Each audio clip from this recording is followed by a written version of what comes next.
ব্যাহত করে পরিবেশ বান্ধব জ্বালানি পদ্ধতি গড়ে তোলার আহ্বানকে পশ্চিমা দেশগুলোর প্রতারণা বলে উল্লেখ করেছেন সৌদি আরবের জ্বালানি মন্ত্রী প্রিন্স আব্দুল আজিজ আল সৌদ। দেশটির রাজধানী রিয়াদে ইসলামী উন্নয়ন ব্যাংকের বার্ষিক সম্মেলনের এক অনুষ্ঠানে তিনি বৈশ্বিক উষ্ণতা কমাতে ন্যায্যতার ভিত্তিতে পদক্ষেপ নেওয়ার আহ্বান জানান। ইসলামী উন্নয়ন ব্যাংক সবুজ জ্বালানির জন্য পরিবেশ বান্ধব বন্ড সুবিধা গ্রহণে দেশগুলোর প্রতি আহ্বান জানিয়েছে। সৌদি আরবের রিয়াদ থেকে বিস্তারিত জানাচ্ছেন ইকবাল ফরহাদ। ইসলামী উন্নয়ন ব্যাংকের 50 বছর পূর্তি ও বার্ষিক সম্মেলনের শেষ দিনে ছিল future vision symposium.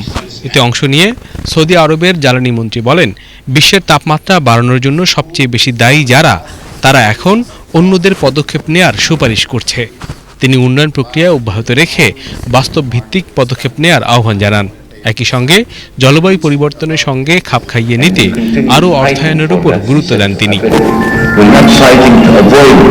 Attending to climate change. We're fighting to attend to climate change in a fair manner that would endure that remedy. ইন্দোনেশিয়ার অর্থমন্ত্রী মুলায়ানি ইন্দ্রবতী বলেন, কার্বন নিঃসরণের নেট জিরো লক্ষ্যমাত্রা অর্জনে দেশগুলোকে আরও বেশি অর্থায়নের পাশাপাশি প্রযুক্তির উপর গুরুত্ব দিতে হবে।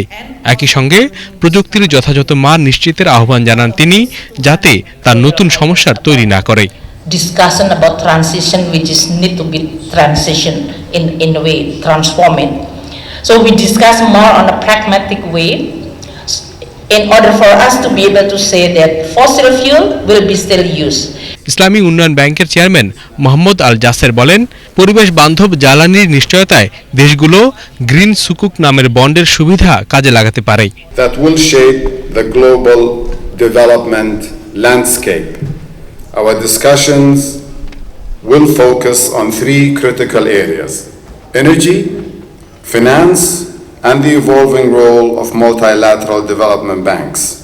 এ সময় রান্নার কাজে কার্বন নিঃসরণ কমাতে কাজ করার জন্য একটি ট্রাস্ট ফান্ড গঠন করা হয়।